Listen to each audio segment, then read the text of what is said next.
గొప్ప అంటున్నాయి. హా!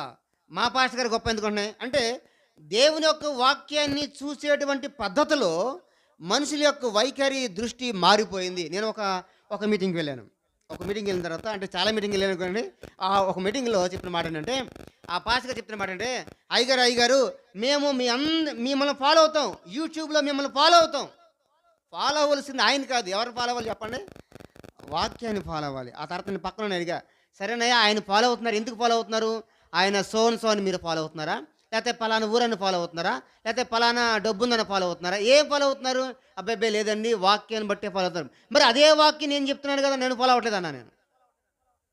అదే వాక్యం అంతకంటే ఎక్కువ చెప్తున్నానుగా. చూడండి. ఆయన యూట్యూబ్‌లు చూడండి, నా యూట్యూబ్‌లు చూడండి. అంతకంటే ఎక్కువ చెప్తున్నా. అంతకంటే 10 రెట్లు నేనే ఎక్కువ చెప్తున్నా.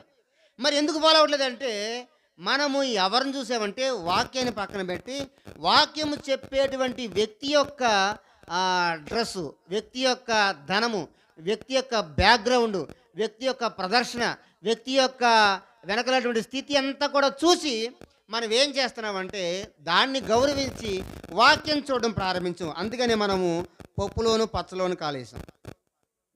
అంటే వారి యొక్క దృక్పథం మారిపోయింది. ఆ తర్వాత కొంచెం తెలుసుకొని ఆ యవనస్తుడన్నాడు, "ఓకే. నిజమేనా నువ్వు చెప్పింది కరెక్టే" అని చెప్పి ఆ వ్యక్తి చెప్పాడు. అంటే నేను చెప్పే మాటేంటంటే, మన యొక్క దృష్టి, ఆలోచన ఎలా మారిందంటే, వాక్యము నుంచి పైకెళ్ళాలి. కానీ మనది పైనుంచి వచ్చి వాక్యాన్ని చివరన పెట్టాం. అందువలన మనకు ఆ విధంగా జరిగింది. కాబట్టి నేను చెప్పే మాటేంటంటే, సంఘాలకు ఆ రోజుల్లో పేర్లు లేవు. ఈ రోజు కూడా పేరు లేదు. సంఘాల్లో, ఊర్లో కొన్ని 2, 3, 4, 5 ఇలాగా ఎక్కువగా ఉన్న కారణం చేత మనం అర్థమవ్వడానికి ఫలానా పేరు పెట్టుకున్నాం. అంతే. ఫలానా పేరు పెట్టుకున్నాం. అంతే. అంతకు మించి వేరొకటి లేదు. చాలామంది పేర్లు పెట్టారు కానీ, ఇప్పుడు మన